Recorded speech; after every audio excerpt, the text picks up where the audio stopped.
हाँ जी, सभी को नमस्कार, वेरी गुड मॉर्निंग। एक बार फिर से आप सभी का स्वागत है। तो आज की क्लास में हम समतल के बारे में पढ़ेंगे। समतल की हमारी एक क्लास हो चुकी है 3D ज्योमेट्री में। आज हम सेकंड क्लास के बारे में पढ़ेंगे। तो फर्स्ट क्लास में हमने देखा था समतल क्या होता है, उसकी परिभाषा, समतल की समीकरण देखी थी हमने विभिन्न रूप में। और आज हम पढ़ेंगे विशेष परिस्थितियों में समतल की समीकरण क्या होती है। तो फर्स्ट क्लास अगर आपने देख ली है, उसमें किसी प्रकार का डाउट हो तो आप बोल सकते हो, अदरवाइज फिर हम आगे शुरू करते हैं। फर्स्ट क्लास में किसी भी प्रकार का कोई डाउट हो तो बोलो भी जल्दी से, अदरवाइज फिर हम आगे बढ़ते हैं। वॉइस आ रही है क्या प्रॉपर, एक बार बताएं कमेंट करके। वॉइस है वो प्रॉपरली आ रही है क्या?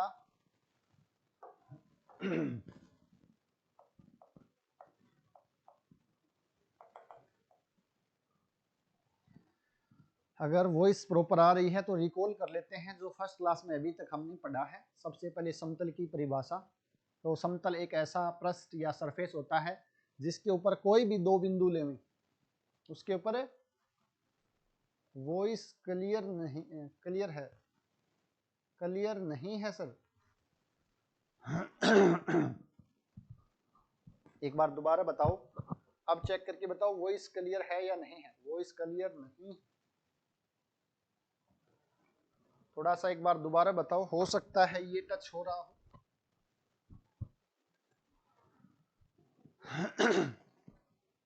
हाँ अब बताओ वॉइस ठीक आ रही है या नहीं आ रही है, थोड़ा सा। क्लियर है और नो डाउट सर, ठीक है ठीक है, वॉइस क्लियर है और नो डाउट सर, ठीक है ठीक है, बहुत अच्छी बात है। चलो तो फिर रिकॉल कर लेते हैं अभी तक जो हमने लास्ट क्लास में पढ़ा था। तो लास्ट क्लास में सबसे पहले समतल की परिभाषा देखी थी।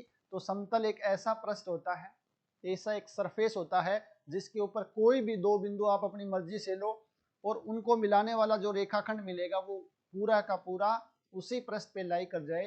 तो ऐसे पृष्ठ या ऐसे सरफेस को हम प्लेन यानी कि समतल बोलते हैं। फिर हमने देखी थी समतल की समीकरण। तो यहां पर हम बात करते हैं समतल की समीकरण की।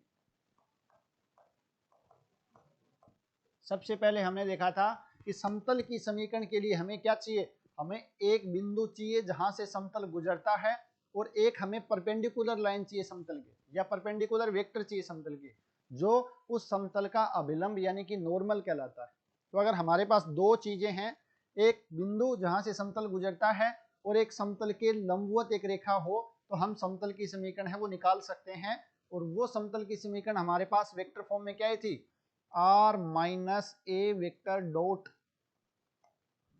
एन वेक्टर बराबर 0, यानी ए आर और डॉट एन वेक्टर 0 हो जाएगा, क्योंकि आर वेक्टर हमने समतल पे कोई भी एक आर्बिट्री पॉइंट लिया था। तो ए आर वेक्टर समतल में लाई करेगा और एन वेक्टर है वो समतल के लंबवत है, तो इन दोनों वेक्टर का डॉट प्रोडक्ट है वो 0 हो जाएगा।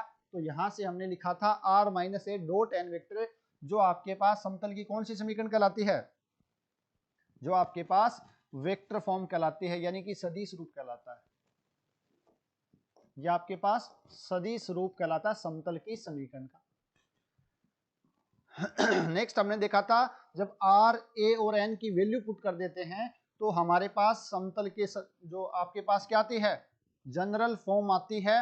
नहीं जनरल नहीं, उसके अलावा जो फॉर्म हमें ध्यान रखनी वो है a x minus x one plus b time y minus y one plus c time z minus z one बराबर 0। कार्तीय रूप आता है जिसको बोलते हैं कार्टेशियन फॉर्म। ये आपके पास कार्तीय रूप है समतल की समीकरण का। और इसको जब हम सिंप्लीफाई करते हैं तो आपके पास मिलता है a x plus b y plus C Z plus D बराबर 0, जो आपके पास क्या कहलाती है, व्यापक रूप कहलाता है। समतल की समीकरण का व्यापक रूप, general form of equation of plane. जहां पर आपको ध्यान रखना है कि समतल की जो व्यापक रूप है इसके अंदर ए बी सी यानी एक्स वाई और जेड के जो गुणांक हैं, जो कोफिशिएंट हैं, वो हमेशा क्या होते हैं, वो समतल के अभिलंब के दिग अनुपात होते हैं। तो व्यापक रूप में जो समतल की समीकरण है, तो वहां पर आपको ध्यान रखना ए बी सी है वो समतल के अभिलंब के डीआरएस है, यानी कि डायरेक्शन रेशियो कहलाते हैं। और यहां से हमने देखा था, यहां से हमने क्या देखा था कि ए बी सी आपके पास दिक् अनुपात हैं, इसको अगर दिक् कोजय बना दी जाती है तो आपके पास l x plus m y plus n z बराबर पी क्या कहलाता है आपके पास, कौन सी फॉर्म है ये आपके पास, नॉर्मल यानी कि अभिलंब रूप कहलाता है। ये समतल की समीकरण का अभिलंब रूप कहलाता है, जहां पर एल एम एन क्या है, दिक् कोजाएं हैं अभिलंब के, समतल के अभिलंब के दिक् कोजाएं हैं। जहां पर पी क्या है, ध्यान रखना, पी है वो मूल बिंदु से समतल पे लंबवत दूरी है, मूल बिंदु ओरिजिन से समतल पे लंबवत दूरी है, वो पी को डिनोट करती है। ये ध्यान रखना। और उसके बाद हमने देखा था इंटरसेप्ट फॉर्म, अंतःखंड रूप, यानी x अपॉन में a अल्फा ले लो यहाँ पर, y अपॉन में बीटा प्लस z अपॉन में गामा बराबर 1, जो आपके पास अंतःखंड रूप यानी कि इंटरसेप्ट फॉर्म, अंतःखंड रूप। यानी अंतःखंड रूप का मतलब क्या है कि अगर समतल निर्देशीय अक्षों पर ए बी सी लंबाई के अंतःखंड काटता हो तो उस केस में समतल की जो समीकरण है आपके पास वो ये आ जाएगी। आपने अगर 2D के अंदर सरल रेखा पढ़ा है तो वहां पर उसकी जनरल फॉर्म क्या होती है, आप कहोगे sir a x plus b y plus c बराबर 0, लाइन इन 2D। लाइन की समीकरण आपने पढ़ी है 2D के अंदर, अगर हम वहां से तुलना करें तो आपके पास जो सरल रेखा की व्यापक रूप होता है वो क्या होता है, a x plus b y plus c बराबर 0, यानी एक्स वाई में लीनियर इक्वेशन है वो 2D में किसको रिप्रेजेंट करती है, एक सरल रेखा को रिप्रेजेंट करती है। जबकि ये समीकरण अगर आप 3D में देखोगे तो ये सरल रेखा है, सॉरी ये समीकरण है, ये प्लेन को रिप्रेजेंट करती है, जहां पर n का मान 0 हो गया सॉरी यानी c का मान 0 हो गया, यानी जो अभिलंब के दिक् अनुपात हैं वो क्या है आपके पास, ए बी 0 टाइप के हैं। तो यहां से आप वैसे तुलना करो तो यहाँ पर एक कोफिशिएंट और ऐड कर देते हैं z, तो आपके पास ये समतल की समीकरण हो जाएगी। आपने अभिलंब रूप की समीकरण पढ़ी होगी सरल, वहां पर सरल रेखा में, तो क्या थी वो आपके पास, वो थी आपके पास x cos alpha plus y sign beta बराबर p। जहां पर P क्या है, आपने अगर डायग्राम भी देखा हो वहां समझा है तो ये कोई रेखा है, तो P आपके पास क्या थी, मूल बिंदु से इस पे डाला गया लंब की लंबाई थी, और ये कोण आपके पास अल्फा कोण था। तो आप इसको अगर एल एम एन की वैल्यू पुट कर देते हो तो आप इसको ऐसे भी लिख सकते हो ना, cos alpha X plus Y into cos beta plus z into cos gamma बराबर p आ जाएगा, जहां पर अल्फा बीटा गामा है वो निर्देशीय अक्षों के साथ बनाए गए कोण है।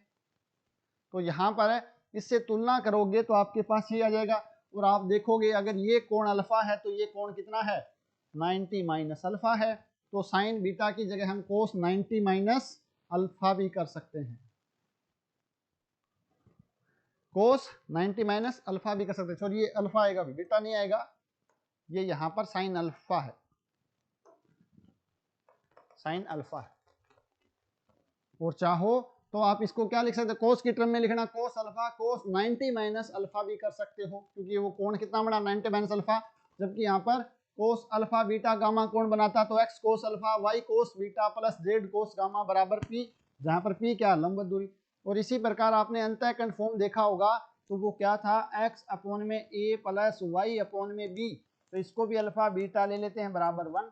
ये सरल रेखा की समीकरण है 2D के अंदर इंटरसेप्ट फॉर्म में। तो आप देख रहे हो कि 2D के अंदर जो काम सरल रेखा कर रही है 3D में वही काम आपका समतल कर रहा है, वही काम आपका समतल कर रहा है। तो आप इन दोनों को एक साथ रिलेट करके पढ़ोगे तो चीजें आपके ज्यादा लंबे समय तक याद भी रह जाएंगी, तो इसको थोड़ा सा अच्छे से कर लेना भाई। तो ये हमने लास्ट क्लास में पढ़ लिया था। आज हम शुरू कर रहे हैं दी गई विशेष स्थितियों में समतल का समीकरण, जहां पर हमने 1-2 देख भी लिया था, कुछ आपको होमवर्क दिया था जो आपने नहीं किया, हमेशा की तरह। कोई बात नहीं, करोगे तो आपका ही फायदा है, नहीं करोगे तो नुकसान भी आपका ही है, इसमें मेरा कोई नुकसान नहीं है, नुकसान आपका ही होगा। अगर आप कुछ करोगे तो वहां से 2-4 चीजें नहीं सीखोगे और आपके काम आएंगे, नहीं करोगे तो भी आपको ही नुकसान होना है, ठीक है ना। तो थोड़ा सा करोगे तो ज्यादा फायदा रहेगा। तो इसमें देखते हैं सबसे पहले मूल बिंदु से गुजरने वाला समतल का समीकरण, ये हमने कल देख लिया था। मूल बिंदु से गुजरने वाला समतल की समीकरण क्या होती है, आपने बताया था कि सर इसके अंदर जो कांस्टेंट टर्म है वो जीरो हो जाता, जो कांस्टेंट टर्म है वो जीरो हो जाएगा। तो डी बराबर जीरो रखने पर आपके पास ये समतल है, ये मूल बिंदु से गुजरने वाला समतल की समीकरण है। Equation of plane passing through origin, यानी कि मूल बिंदु से गुजरने वाला समतल का समीकरण है।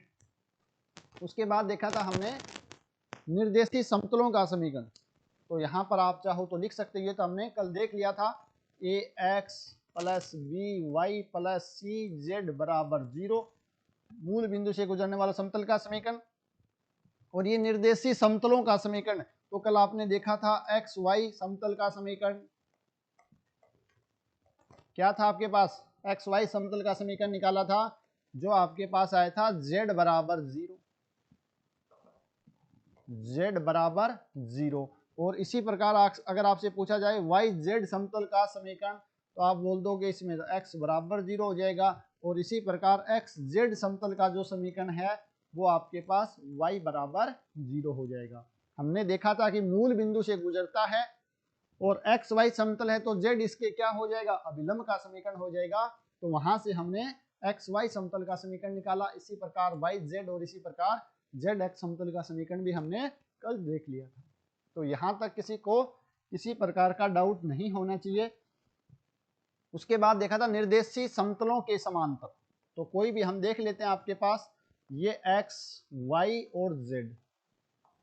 अगर हम एक्स वाई समतल के समांतर, एक्स वाई समतल के समांतर समतल की बात करें, तो ये आपके पास एक्स वाई समतल के समांतर समतल का समीकरण है।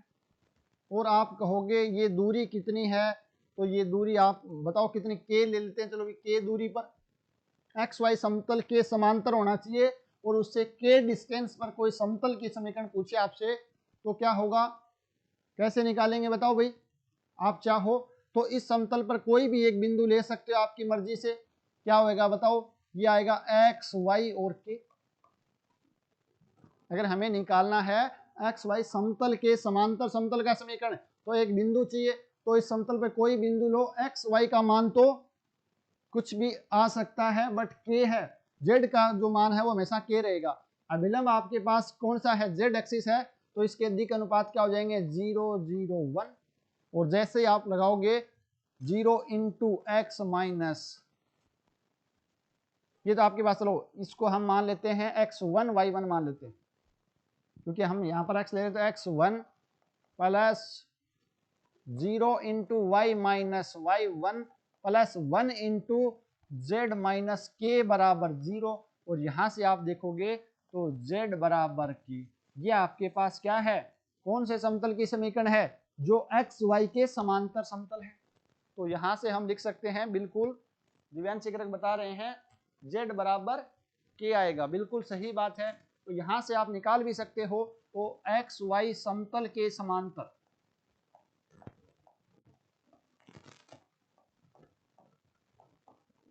एक्स वाई समतल के समांतर समतल का समीकरण, तो यहां पर आप लिख सकते हो एक्स वाई समतल के समांतर है तो z बराबर के। इसी प्रकार आपसे पूछा जाए वाई जेड समतल के समांतर समतल का समीकरण, अगर दूरी के ही रखें हम, तो आपके पास x बराबर के आ जाएगा। और इसी प्रकार अगर हम रखें एक्स जेड समतल के समांतर समतल का समीकरण, तो यह आपके पास y बराबर के आ जाएगा। कितना, y बराबर के आ जाएगा। तो ये तीनों आपको ध्यान रखने हैं, और ध्यान रखने की आवश्यकता ही नहीं। अगर आप डायग्राम बना सकते हो, तो आपको क्या चाहिए, एक बिंदु और एक अभिलंब, तो ये बिंदु है और ये अभिलंब है। तो इसकी हेल्प से आप क्या कर सकते हो, समतल की समीकरण है वो निकाल सकते हो, आपको याद रखने की आवश्यकता नहीं।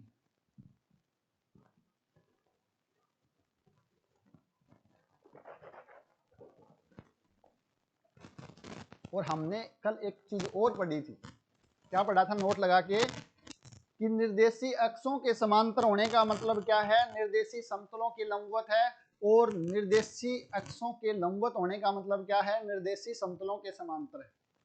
ये नोट लगा रखा है, निर्देशी अक्षों के लंबवत समतल होता है ना, वो निर्देशी तलों या समतलों के समांतर होता है। इसका विपरीत भी सही है। इसका मतलब क्या है कि निर्देशी अक्षों के समांतर समतल है वो निर्देशित तलों के लंबवत होता है। तो ये चीज अगर हम यहाँ पर अप्लाई करें तो आपसे पूछा है निर्देशी समतलों के समांतर, या आपसे वो ऐसे भी पूछ सकता है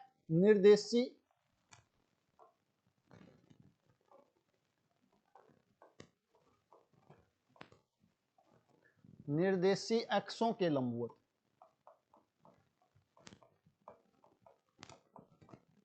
निर्देशी अक्षों के लंबवत, तो आप देख रहे हो ये समतल है, ये जेड अक्ष के लंबवत है। तो जेड अक्ष के लंबवत पूछे, इसका मतलब क्या है, एक्स वाई के समांतर। जेड अक्ष के लंबवत होने का मतलब एक्स वाई के समांतर समतल। और या आपसे पूछे एक्स वाई एक्स अक्ष के लंबवत, निर्देशी अक्ष आपके पास एक्स अक्ष के लंबवत पूछता है, इसका मतलब वाई जेड के समांतर है। तो ऐसा पूछे या ऐसा पूछे एक ही बात। अब आपको बस ये ध्यान रखना है, निर्देशी समतलों के समांतर है तो अक्षों के लंबवत हो जाएगा, निर्देशी समतलों के लंबवत है तो निर्देशी अक्षों के समांतर हो जाएगा। तो दोनों चीजें आपको ध्यान में रखनी है, इसका वेरी वेरी इंपॉर्टेंट यूज रहेगा, जब हम क्वेश्चंस करेंगे तब हमें पता चलेगा। तो नेक्स्ट आपका जो है वो है निर्देशी अक्षों के समांतर। तो यहाँ पर हम ऐसा भी लिख सकते हैं, निर्देशी अक्षों के समांतर होने का मतलब क्या है, निर्देशी समतलों या तलों के लंबवत। ठीक है ना, एक ही बात है, ये एक ही बात है। आपसे पूछा निर्देशी अक्षों के समांतर, यानी आपसे पूछ रहा है एक्स एक्स या वाई एक्स या जेड एक्स, किसी भी समतल के समांतर ले लेते हैं। तो हम बात करते हैं निर्देशी अक्षों के समांतर, तो हम जेड एक्स के समांतर कोई प्लेन ले रहे हैं। तो जेड एक्स के समांतर कोई प्लेन आपके पास इस प्रकार का हो सकता है।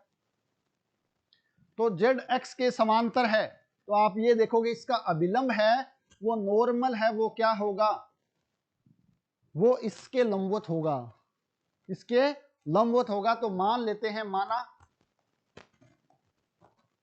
जेड एक्स के लंबवत समतल माना जेड एक्स के लंबवत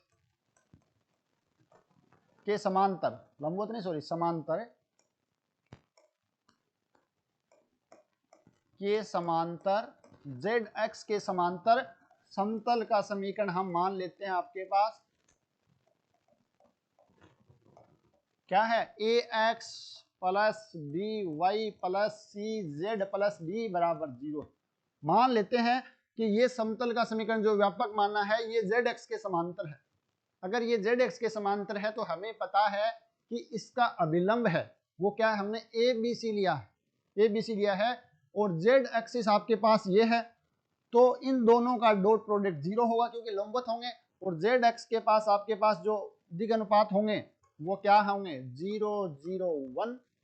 तो यहां से हम देखेंगे तब हम बोल सकते हैं कि a into 0 plus B into 0 plus C into 1 का मान है वो 0 होगा।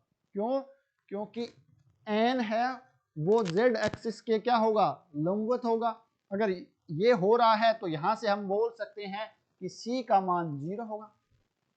ये 0 हो गया, ये 0, c का मान 0। जैसे c का मान 0 आ जाएगा तो a x plus b y plus D बराबर 0 है। ये आपके उस समतल का समीकरण है जो एक्स एक्स के समांतर है, या ऐसे बोला जाए जो एक्स वाई के लंबवत है। एक्स वाई समतल के लंबवत आपसे पूछा जाता है तो a x plus b y plus D बराबर 0 आएगा। और यहाँ पर आप देख सकते हो कि अननोन कितने आपके पास, यहाँ पर कल बताया था इसके अंदर अननोन है सिर्फ 2 ही हैं, तो आपके पास 2 एक्स्ट्रा कंडीशन गिवन होंगे, वहां से हम इसका मान निकाल सकते हैं। तो यहां से आपको ध्यान रखना, निर्देशी अक्षों के समांतर यानी कोई समतल जेड एक्स के समांतर है तो उसमें जेड वाली टर्म नहीं आएगी। अगर एक्स एक्स के समांतर है तो उसमें एक्स वाली टर्म नहीं आएगी, और वाई एक्स के समांतर है उसमें वाई वाली टर्म नहीं आएगी। या ऐसे पूछा जाए कि एक्स वाई समतल के लंबवत, जेड एक्स के समांतर होने का मतलब क्या है, एक्स वाई के लंबवत। तो एक्स वाई के लंबवत है तो उसमें एक्स और वाई आएंगे, जेड नहीं आएगा। तो इस प्रकार भी आप ध्यान रख सकते हो। तो यहां पर आप लिख सकते हो एक्स एक्स के समांतर, एक्स एक्स के समांतर समतल का समीकरण।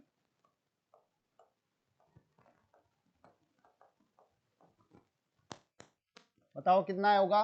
और यहां पर हम बात करें वाई एक्स के समांतर समतल का समीकरण, और यहां पर हम बात करें ZX के समांतर समतल का समीकरण कितना होगा भाई, अभी बताया है।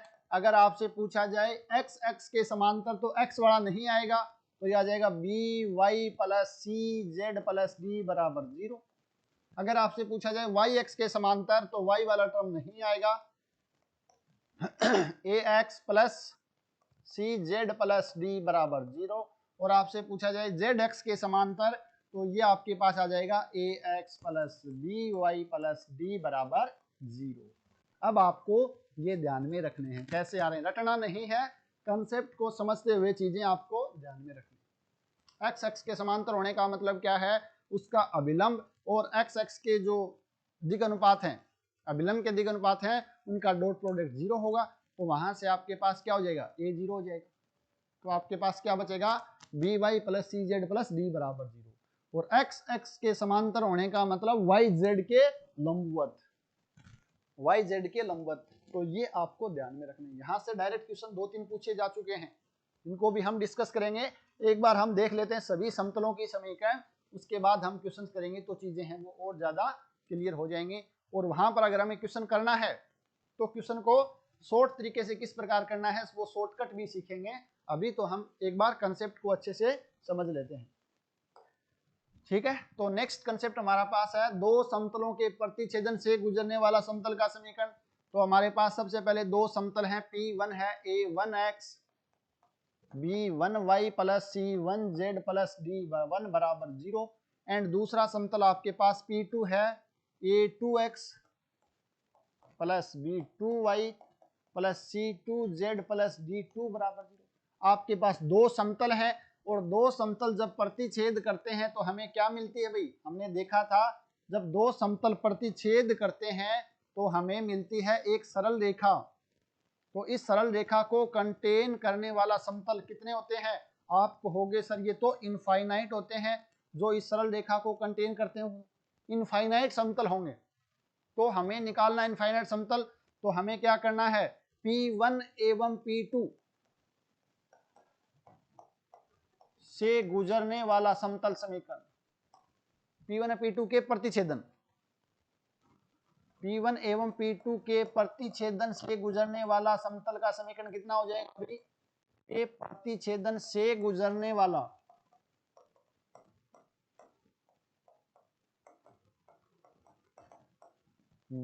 वाला समतल का समीकरण क्या होगा बताओ भी, P1 और P2 से गुजरने वाला P1 प्लस लेमड़ा P2 बराबर 0। यहां पर लेमड़ा आपके पास कोई भी नॉन जीरो रियल नंबर है तो वहां से आपके पास लेमड़ा के मान कितने हो जाएंगे, अनकाउंटेबल, आर पूरा आर जीरो को छोड़ करके, तो जितने लेमड़ा उतने ही समतल हो जाएंगे। तो जब हमने लाइन में देखा था कि दो लाइन के इंटरसेक्शन से गुजरने वाला लाइन की समीकरण, तो वहां पर L1 प्लस लेमड़ा L2 बराबर 0, प्लेन है तो P1 प्लस लेमड़ा P2 0। तो अगर हमें एक्स्ट्रा कंडीशन दे दी जाए कि वो समतल है वो इस बिंदु से गुजरेगा या इस पॉइंट से गुजरेगा या इस रेखा से गुजरेगा, तो उस केस में हमारे पास क्या आ जाएगा, लेमड़ा का मान है वहां से निकाल लेंगे तो हमारे पास यूनिक प्लेन आ जाएगा। तो इस प्रकार हम दो समतलों के प्रतिच्छेदन से गुजरने वाला समतल का समीकरण है वो फाइंड आउट कर सकते हैं। तो ये भी बहुत ज्यादा आसान सा टॉपिक है, आपने अगर सरल रेखा पढ़ी है तो प्लेन ये मानकर चलो बहुत ज्यादा आसान है, कोई समस्या आपके नहीं आनी है जब आपको लाइन आती है। नेक्स्ट देखो भाई, दिए गए समतल के समांतर समतल का समीकरण आप जानते हो, अगर लाइन वाला L1 आपके पास line AX plus BY plus C बराबर 0 है तो इसके समांतर समतल समांतर लाइन की समीकरण क्या देखी थी, AX plus BY plus lambda बराबर 0। सेम यहां पर आ जाएगा। अगर आपके पास प्लेन है AX plus BY plus CZ plus D बराबर 0, तो समतल P के समांतर समतल का समीकरण आप जानते हो, रेखा हो चाहे प्लेन हो, अगर दोनों समतल समांतर हैं इसका मतलब उनका अभिलंब है, उनकी डायरेक्शन सेम होगी, यानी उनके दिक् अनुपात हैं वो सेम होंगे। तो यानी कि आपके पास AX plus BY plus CZ तो सेम होगा, बदल क्या सकता है, वो कांस्टेंट, तो यहाँ पर हम लेमड़ा ले लेते हैं, लेमड़ा बराबर 0। तो जो पी डैश प्लेन है वो इस समतल के समांतर है। लेमड़ा का मान गिवन कोई भी कंडीशन होगी वहां से फाइंड आउट कर सकते हैं। अगर नहीं है तो आप जानते हो कि इसके समांतर तो अनंत समान समतल हो सकते हैं, ये भी है, ये भी है, ये भी है, सारे के सारे समांतर हैं, यानी इनफाइनाइट हो जाएंगे, अनकाउंटेबल हो जाएंगे। जैसे जैसे लेमड़ा का मान चेंज करेंगे वैसे वैसे नया समतल हमें मिलता रहेगा, ठीक है ना। और लेमड़ा का मान मिल जाएगा अगर कोई एक्स्ट्रा कंडीशन होगी कि समतल वो इस बिंदु से गुजर रहा है, इस बिंदु से गुजर रहा है, तो आपके पास ये यूनिक हो जाएगा। तो उस केस में आपके पास क्या हो जाएगा, लेमड़ा का मान निकल जाएगा। इस बिंदु से सेटिस्फाई करवाएंगे तो आपके पास लेमड़ा का मान है वो आ जाएगा। तो ये आपके पास है किसी समतल के समांतर समतल का समीकरण, या मैं बोलूं दिए गए समतल के समांतर समतल की समीकरण है वो कैसे निकालते हैं। आसान आसान टॉपिक है, कोई समस्या यहाँ तक नहीं है, बहुत ज्यादा आसान है। ये सरल रेखा में जो पढ़ा था उसका ही हम जनरलाइजेशन कर रहे हैं। अब थोड़ा सा यहाँ पर एक चीज आती है, अब यहाँ पर कुछ और कंसेप्ट आते हैं कि तीन बिंदुओं से गुजरने वाला समतल का समीकरण। जैसे हमने देखा था दो बिंदुओं से गुजरने वाली रेखा का समीकरण, तो हमें देखना तीन बिंदुओं से गुजरने वाला समतल का समीकरण। आपके पास तीन बिंदु हैं, बिंदु ए है, बिंदु बी है और बिंदु सी है। इन तीन बिंदुओं से गुजरने वाला समतल का समीकरण आपको चाहिए।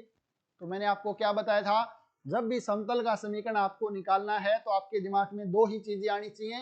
पहला, एक बिंदु समतल में, दूसरा उस समतल के लंबवत एक सदिश जिसको हम अभिलंब क्या बोलते हैं, अभिलंब सदिश बोलते हैं, या अभिलंब ऑफ प्लेन बोलते हैं, यानी समतल का अभिलंब बोलते हैं।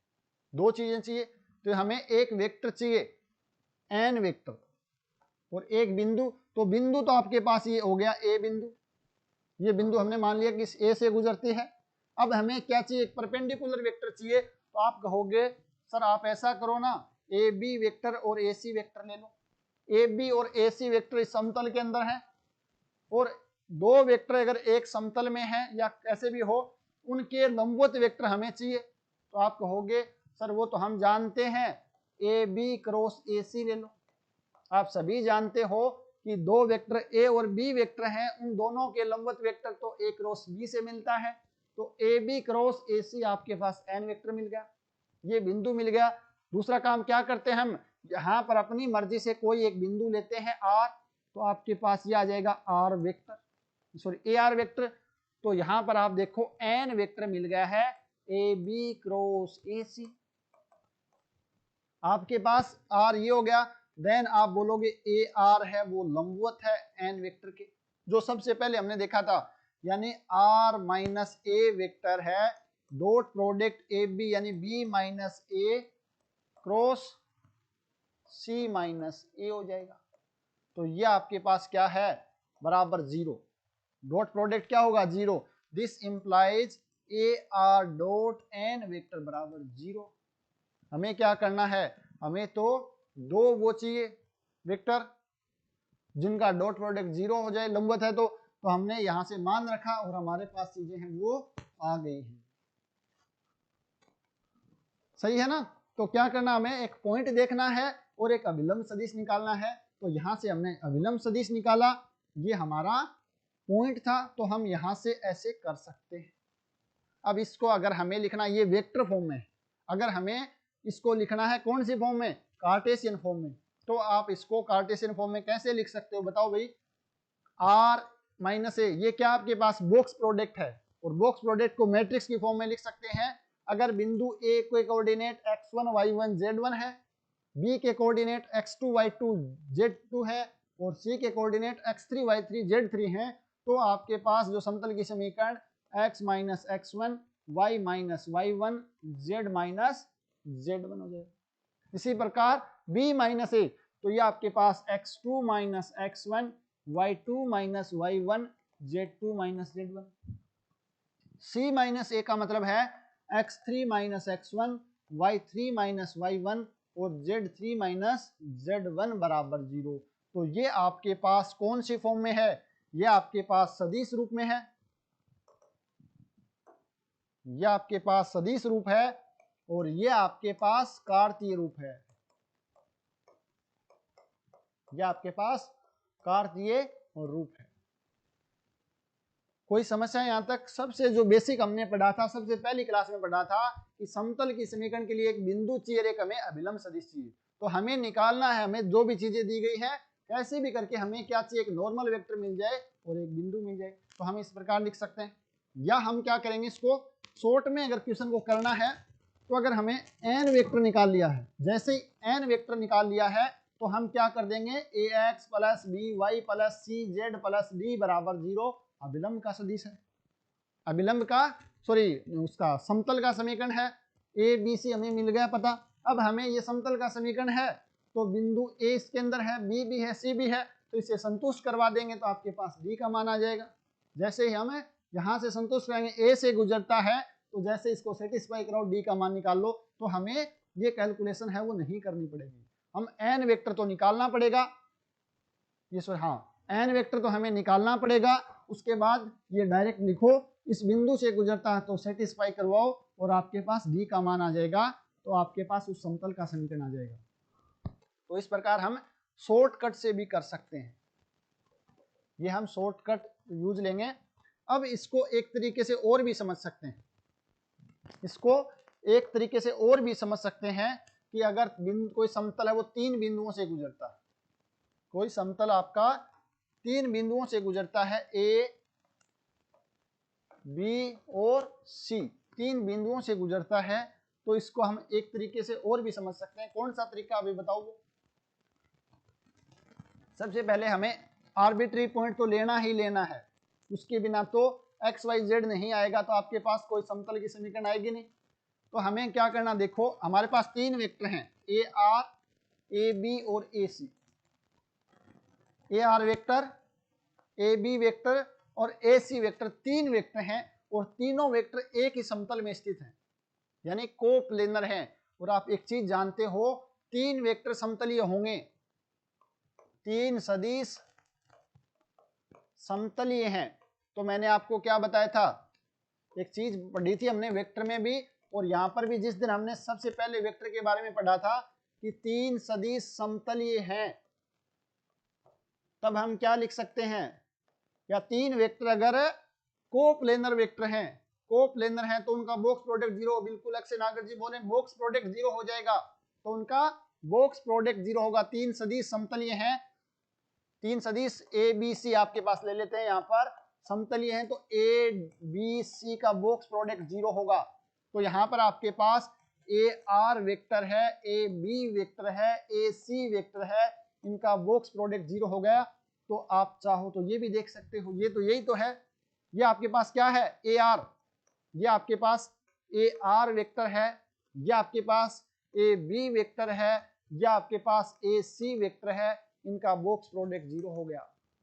आप किसी तरीके भी समझ सकते हो, बट आपको अल्टीमेट क्या चाहिए, समतल की समीकरण निकालनी है। तो ये भी मेथड है जो हमने पढ़ा था बाय डेफिनेशन, ये कार्टेशियन फॉर्म है, इसको हम शॉर्टकट तरीके से ऐसे भी कर सकते हैं और इसको हमें ऐसे भी कर सकते हैं कि 3 अगर सदिश समतल में स्थित है, कोप्लेनर है, तो उनका बॉक्स प्रोडक्ट 0 होगा। तो यहां से भी कर सकते हैं, जो आपको आसान लगे, जो आपको अच्छा लगे वहां से करना।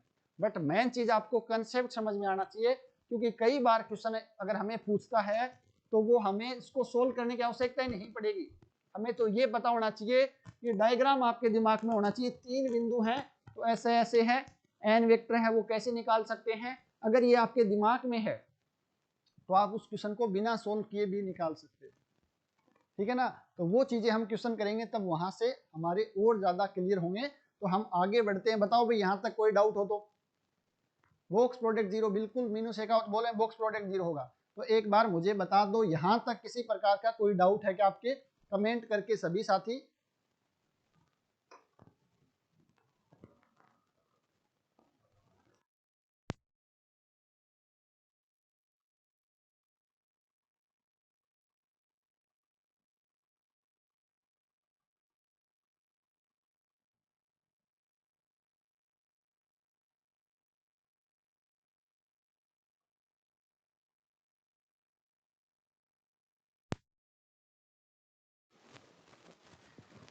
मीनू शेखावत, कृष्णा शर्मा बोल रहे हैं सर नो डाउट, बाकी साथी भी बताओ भी देखो। कमेंट तो कर दिया करो, चलो आप जवाब नहीं दो, होमवर्क नहीं करो, कोई बात नहीं है, बट हाँ ना बोलते रहा करो ताकि मुझे भी लगा कोई देख रहा, मुझे भी। कृष्णा शर्मा बोले नो डाउट सर, बहुत अच्छी बात है, डाउट आना भी नहीं चाहिए, बहुत ही आसान आसान चीजें कर रहे हैं जो वेक्टर में पढ़ी थी, इसलिए हम 3D को वेक्टर के बाद पढ़ते हैं, 2D के जस्ट बाद नहीं पढ़ते, पहले वेक्टर पढ़ना पड़ता है, क्योंकि यहाँ पर वेक्टर के कंसेप्ट काम आते हैं। अगर वेक्टर हमारा अच्छे से तैयार है, बेसिक्स अगर अच्छे से तैयार है, तो समतल है वो बहुत ज्यादा आसान हो जाता है। दिव्यांश ग्रह, पूनम शर्मा बोले कोई डाउट नहीं है, अक्षय नागर जी, संगीता जी, बहुत अच्छी बात है। चलो भाई आगे बढ़ते हैं, डाउट नहीं है तो आगे बढ़ जाएंगे। अब आप बताओ नेक्स्ट वाला कैसे करेंगे। दिए गए बिंदु एवं रेखा से गुजरने वाला समतल का समीकरण, सबसे पहले डायग्राम बनाना है। अगर आपने डायग्राम बना लिया है तो आपका क्वेश्चन है वो हो गया है। एक रेखा गिवन है, यहाँ पर मान लेते हैं इस रेखा से गुजरता है, और एक बिंदु गिवन है, ये बिंदु ए है, ये रेखा आपके पास एल है, तो मैं सबसे पहले एल रेखा लिख देता हूं। दी आ गया आपके पास, एल गिवन है x माइनस x1 अपॉन में a plus y minus y1 upon में b plus z minus z1 upon में c, या a1 b1 c1 ले लेता हूं, ज्यादा सही रहेगा। c1 बराबर, चलो बराबर नहीं है, ये आपके पास रेखा गिवन है, एवं बिंदु ए गिवन है जिसके कोऑर्डिनेट आपके पास x1 z1 आगे, तो x2 y2 z2, कोई भी मान लो, कोई फर्क नहीं पड़ेगा, अल्फा बीटा गामा मान लो, x y1 z मान लो, यहाँ पर x y1 z1 आगे है तो हमने x2 y2 z2 मान लिया, हमें बिंदु से फर्क नहीं पड़ेगा, हमें तो कंसेप्ट समझना है। ये रेखा है, ये रेखा है, इसकी डायरेक्शन में मान लेता हूँ डी डायरेक्शन है। डी डायरेक्शन का मतलब क्या है, ये वेक्टर आपके पास a1 b1 c1 वेक्टर है, तो मैं इसको इस फॉर्म में लिख देता हूं, या इसके दिक अनुपात है वो a1 b1 c1 है, इस बिंदु से गुजरती है, तो आपको क्या चाहिए, नॉर्मल वेक्टर निकालना। पहली बात तो ये रेखा है, तो ये रेखा किस कौन से बिंदु से गुजरती है, x1 y1 z1 बिंदु से गुजरती है, जिसका मैं नाम दे देता हूं b, x1 y1 और z1 से गुजरती है। बिंदु ए के कोऑर्डिनेट आपके पास x2 y2 z2, x2 y2 z2 है, तो आपके पास क्या होगा बताओ भाई, आपको चाहिए एक तो नॉर्मल वेक्टर, अगर मिल जाएगा तो काम हो जाएगा, क्योंकि बिंदु आपके पास है, ये हम अपनी तरफ से मान लेंगे, ए आर वेक्टर मिल जाएगा। एन वेक्टर आपको निकालना है, आप कहोगे सर इसको मिला दो ना ए बी वेक्टर को, तो एन वेक्टर है वो आपके पास कितना आ जाएगा, एन वेक्टर है वो आपके पास ए बी क्रॉस डी आ जाएगा, क्योंकि डी वेक्टर है वो आपके पास इसी समतल में स्थित है, ए बी वेक्टर है वो भी इसी समतल में है, या इन दोनों के लंबवत वेक्टर चाहिए हमें, तो एन वेक्टर, हमें एन वेक्टर मिल गया है, तो समतल की समीकरण क्या आ जाएगी, ए आर डॉट एन बराबर 0 आ गया। या आप चाहो तो ऐसे भी देख सकते हो, A are vector, A B vector और डी वेक्टर क्या है, तीनों समतलीय वेक्टर है, तो आप ऐसे भी लिख सकते हो कि ए आर वेक्टर का, ए बी वेक्टर का और डी वेक्टर का जो बॉक्स प्रोडक्ट है वो 0 होगा, और यहां से भी आप लिखोगे तो यही आएगा, ए आर एन की जगह ए बी क्रॉस डी, इन तीनों का मतलब है आपके पास बॉक्स प्रोडक्ट ऑफ दिस, तो जिससे भी करो, जैसे भी करो, आप ऐसे निकाल सकते हो, यानी एक रेखा और एक बिंदु से गुजरने वाला समतल का समीकरण है वो हम ऐसे लिख सकते हैं। तो ये भी देखो कितना आसान है, आपको समझना क्या है, एक बिंदु चाहिए, एक नॉर्मल वेक्टर चाहिए, अगर ये आपको पता चल गया है तो काम हो गया है। या शॉर्टकट करना है, एन वेक्टर निकाला, समतल का समीकरण ax plus by plus cz plus d बराबर 0, इस बिंदु से गुजरता है, संतुष्ट करवाओ भाई, d का मान आ जाएगा, तो आपके पास समतल का समीकरण आ जाएगा। या आप अगर पूछा है भाई दे रखा समतल का समीकरण, तो क्या करना, वो समतल का समीकरण का जो विलंब है वो इस रेखा की दिशा के लंबवत होगा, तो वहां से ऑप्शन चेक कर लो कौन सा ऑप्शन लंबवत आ रहा, अगर एक ही आ रहा तो ऑप्शन करेक्ट, दो आ रहे हैं तो हमें थोड़ा सा आगे बढ़ सकता है। तो बहुत तरीके हैं क्वेश्चन को सोल्व करने का, बट मेन है अपना कंसेप्ट समझना, उसके बाद क्वेश्चन तो बहुत ज्यादा कम समय में है वो आप उसको सोल्व कर सकते हैं। चलो तो आगे बढ़ते हैं, दो प्रतिच्छेदी रेखाओं से गुजरने वाला समतल, वही मान लेते हैं ये समतल है, जो रेखा दो आपके पास L1 बराबर 0 और L2 बराबर 0 से गुजरती है, जिसके अंदर से समतल है वो रेखाओं से गुजरता है, तो L1 आपके पास x माइनस x1 अपॉन में A1 प्लस नहीं आएगा बराबर y minus y1 upon B1 बराबर z minus z1 upon C1। दूसरी रेखा आपको दे रखी है x माइनस x2 अपॉन में A2, y माइनस, ये वापस प्लस क्यों आ रहा अभी बार बार, प्लस का क्या काम है यहाँ पर, y माइनस y2 b2 बराबर z माइनस z2 अपॉन में c2। ये दो रेखाएं हैं। ये रेखा आपके पास बिंदु A से गुजरती है जिसके कोऑर्डिनेट x1 y1 z1 है। दूसरी रेखा आपके पास बिंदु B से गुजरती है जिसके कोऑर्डिनेट x2 y2 z2 है। पहली रेखा की डायरेक्शन आपके पास D1 है और दूसरी रेखा की डायरेक्शन आपके पास D2 है। D1 आपके पास A1 i cap plus B1 j cap plus C1 k cap है, जबकि आपके पास D2 है डायरेक्शन, वो है A2 i cap plus B2 j cap plus B3 c cap है। ये आपके पास है। करना क्या है, अपना तो वही काम, n कैप निकालना है। n कैप आप बता दो, अब तो आप बता दोगे, इतनी बार हो गई आपको देखते हुए। D1 D2 हमें पता है, तो n कैप आपके पास D1 क्रॉस D2।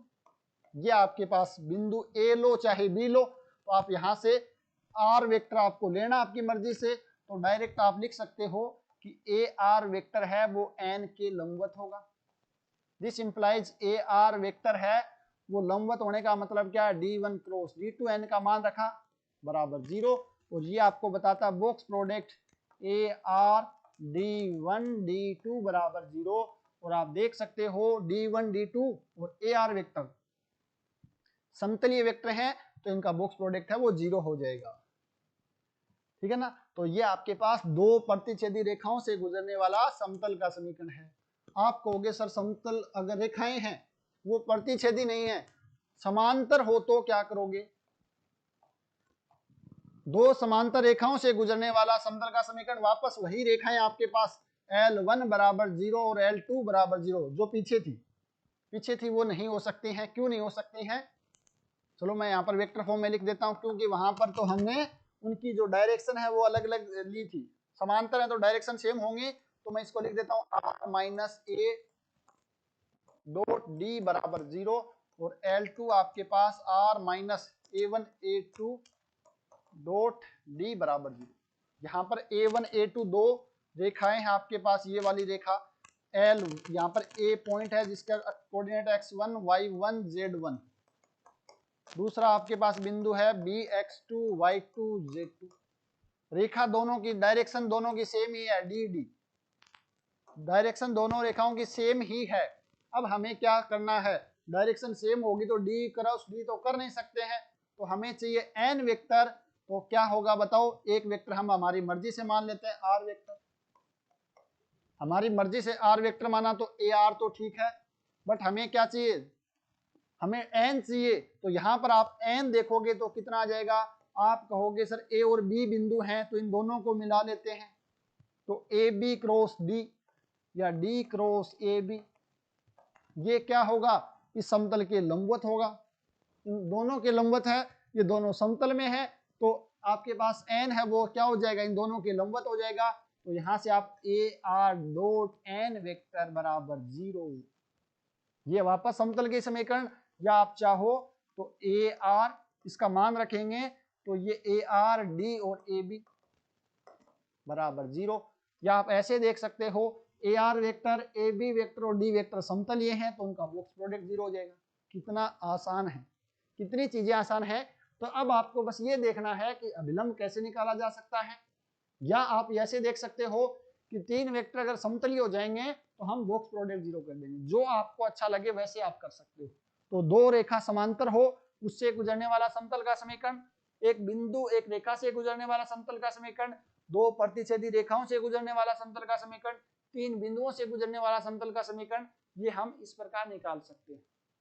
इसके अलावा भी कुछ बचा है क्या भाई, इसके अलावा बचे क्वेश्चंस। तो ये आपके थे समतल की समीकरण, कल हमने पढ़ लिए थे कुछ, आज हमने पढ़े निर्देशीय अक्षों के समांतर, निर्देशीय अक्षों के लंबवत, समतल निर्देशीय समतलों के समीकरण, तीन बिंदुओं से गुजरने वाला, दो बिंदुओं से गुजरने वाला, और आपके पास वो क्या हो जाए, रेखा गिवन हो, एक रेखा एक बिंदु हो जाए आपके पास, या आपके पास दो प्रतिच्छेदी रेखा हो जाए, दो समांतर रेखा हो जाए, जो जो केस बन रहे थे लगभग मैंने यहाँ पर बना लिए हैं। अगर फिर भी कोई बच गया होगा तो क्वेश्चन के माध्यम से हम देख लेंगे, जब क्वेश्चन आएगा तब वहां से हम समझ लेंगे।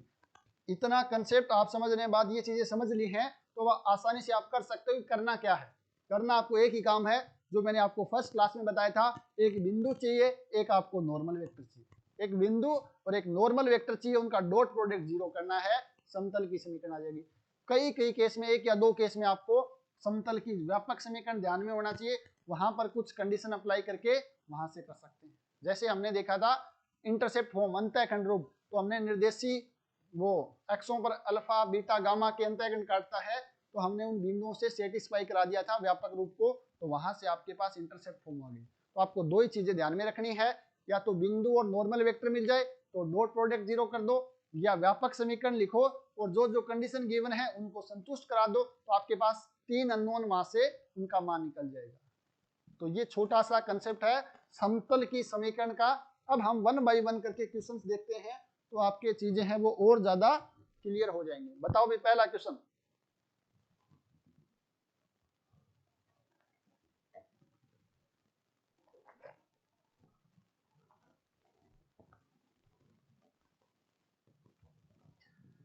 यदि रेखा x माइनस 3/2 बराबर y माइनस 4/3 बराबर z माइनस 5/4 समतल 4x plus cy plus 4z minus d बराबर 0 में स्थित है।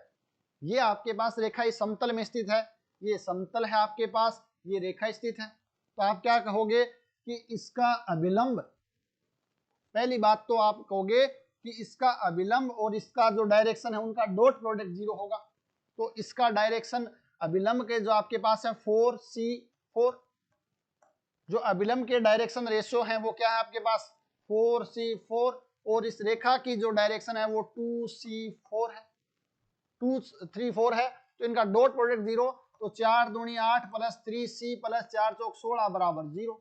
16 और 8 कितने हो गए 24, उस साइड गए तो c का मान 24/3 माइनस का 8, c का मान माइनस का 8 आना चाहिए। c का मान पूछा माइनस का 8, एक में ही आ रहा, दूसरा आपको चेक करने की आवश्यकता भी नहीं है, दूसरा आपको चेक करने की आवश्यकता भी नहीं। अगर दो में आ जाता तो हम क्या करते, जैसे c का मान रखा 4x minus 8y plus 4z minus D बराबर 0। मान लेते हैं कि दो ऑप्शनों में आपके पास होता, तो क्या करते, ये c का मान रखा, ये समतल है, वो इस रेखा से, ये रेखा इस समतल से गुजरती है, तो इस रेखा पर एक बिंदु भी है 3 4 5, जो इसी रेखा पर स्थित है 3 4 5, तो ये बिंदु इस समतल को संतुष्ट करेगा। और जैसे ही रखेंगे 4 3 12 माइनस 8 चौक 32 प्लस 4 5 20 माइनस डी बराबर 0, तो ये आपके पास 0 आ गया, तो डी का मान 0 आ गया, तो ये आपके पास -8 और 0 आ जाएगा। बिल्कुल ऑप्शन थर्ड बता रहे हैं सभी भाई, दिव्यांशी कृष्णा ऑप्शन थर्ड है वो बता रहे हैं। कृष्णा ने पहले सेकंड बता दिया था बट बाद में थर्ड कर दिया है। तो कंसेप्ट अगर आपको पता है कि ये रेखा इस समतल में गुजरती है, तो कंसेप्ट क्या है कि इस रेखा की डायरेक्शन और इस समतल का अभिलंब है, ये लंबवत होंगे तो डॉट प्रोडक्ट 0 होगा। तो पहला काम तो हमने ये किया। अब यहाँ से c का मान आ गया, एक में c का मान -8 है, तो आपको आगे चेक करने की आवश्यकता भी नहीं है। बट फिर भी आपको कि दो ऑप्शन है, ऑप्शन 5 नंबर और देता जिसमें -8,4 दे देता, तब आपको चेक करना पड़ता कि d का मान कितना आएगा, या यहाँ पर सेम दे देता कि 0 0 या कुछ और दे देता। -8 अगर दो बार आ जाता तो हमें क्या करना पड़ता, d का मान भी निकालना पड़ता। और d का मान निकालना है तो ये बिंदु भी इसी समतल में लाई कर रहा है, यानी बिंदु संतुष्ट करेगा, तो यहाँ से d का मान है वो निकाला जा सकता है। तो इस प्रकार का क्वेश्चन है, ये आपका फर्स्ट ग्रेड सेकंड ग्रेड में इनमें पूछे गए। नेक्स्ट क्वेश्चन बताओ भाई, the equation of plane passing through the point, इस बिंदु से गुजर रहा है, दो बिंदुओं से, are parallel to X axis, X X के समांतर है। क्या बोला है आपके पास, उन समतल का समीकरण जो बिंदुओं से गुजरता है और एक्स एक्स के समांतर है।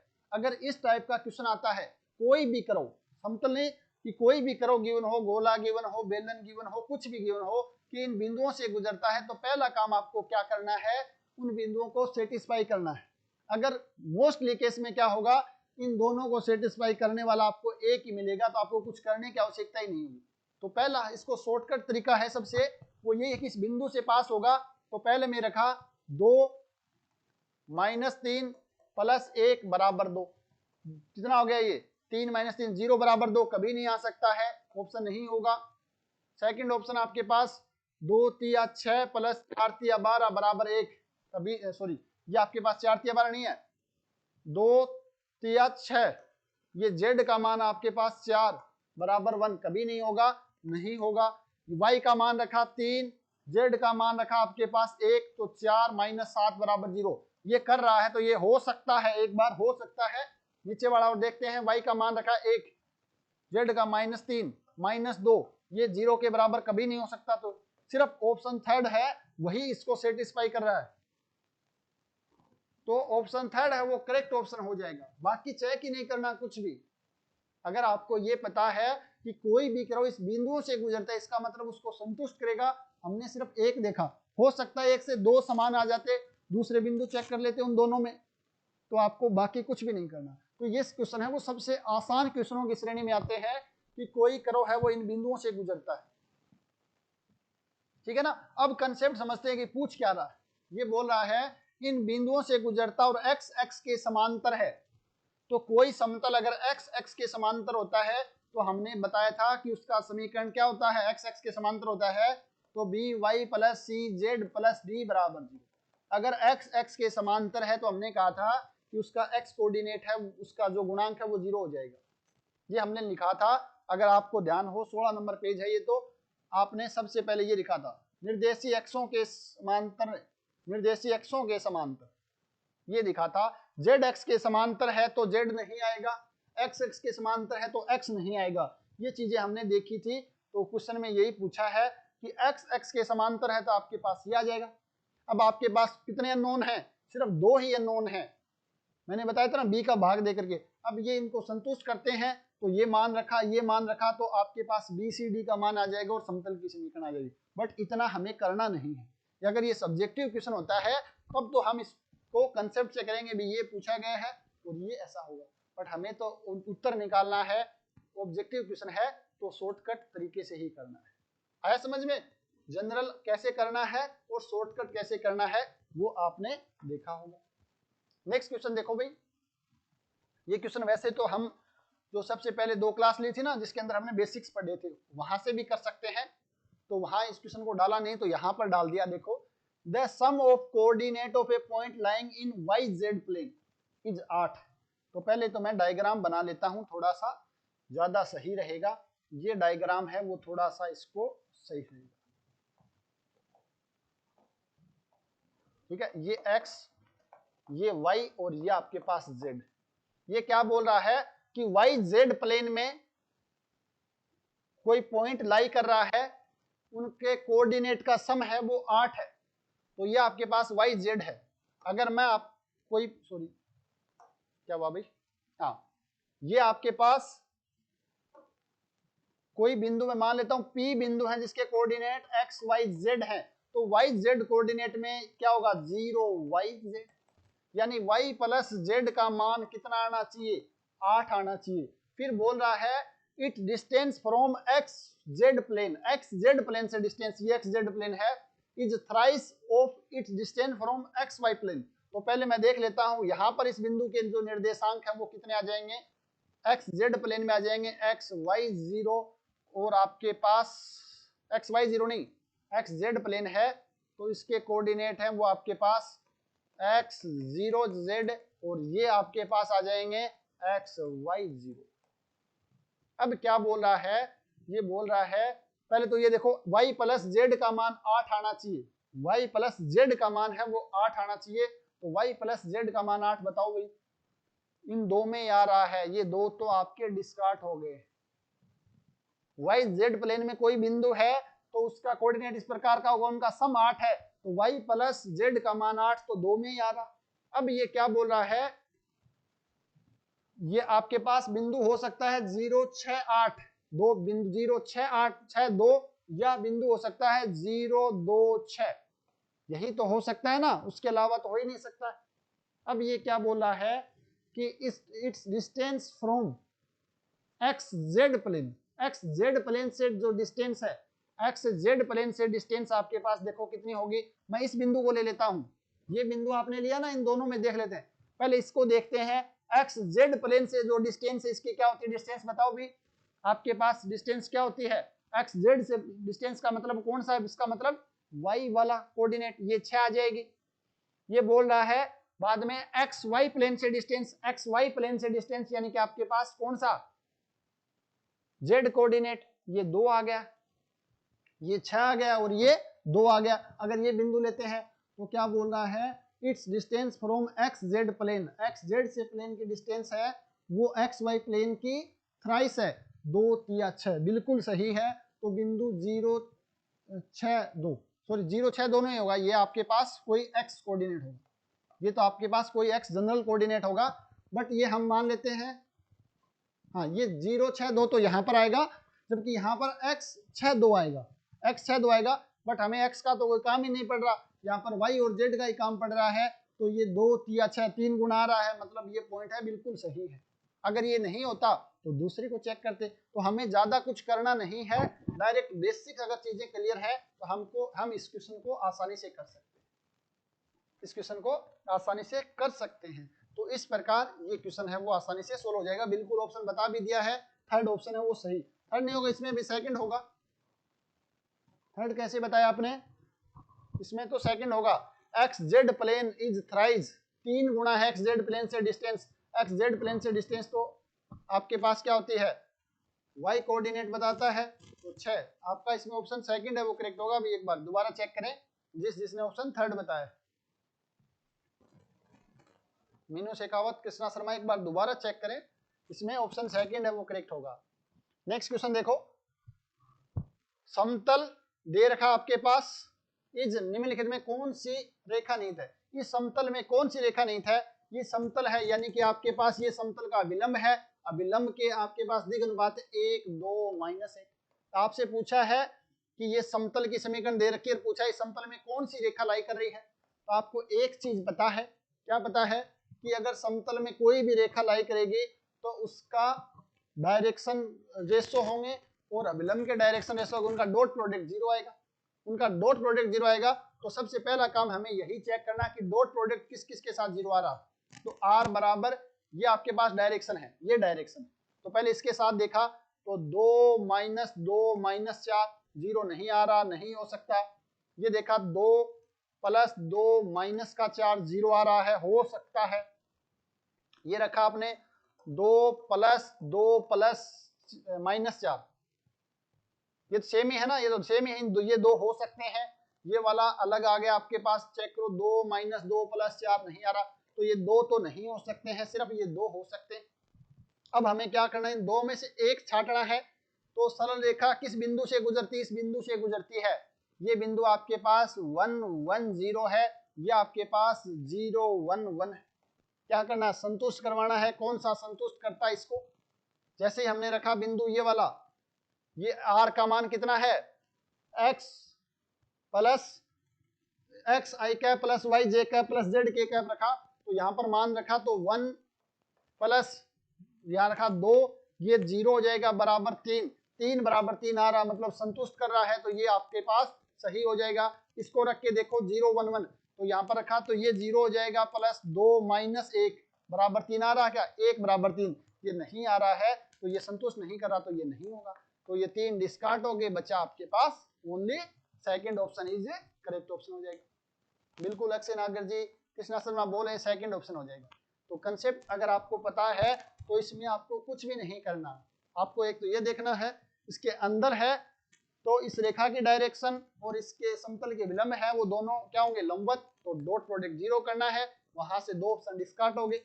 अब आपको करना कि रेखा इसके अंदर है, तो रेखा जिस बिंदु से गुजरती है वो बिंदु भी इसको संतुष्ट करेगा, तो आपको r का मान है वहां पर, r का मान कितना है, x i cap plus y j cap plus z k cap, यहाँ पर आपके पास है i + 2j - k बराबर 3, तो r के जगह इस बिंदु की जगह रखा आपने 1 1 0 1 1 0, डॉट प्रोडक्ट किया तो आ गया 3 बराबर 3, यानी कि सेकंड ऑप्शन है वो इसको संतुष्ट कर रहा है।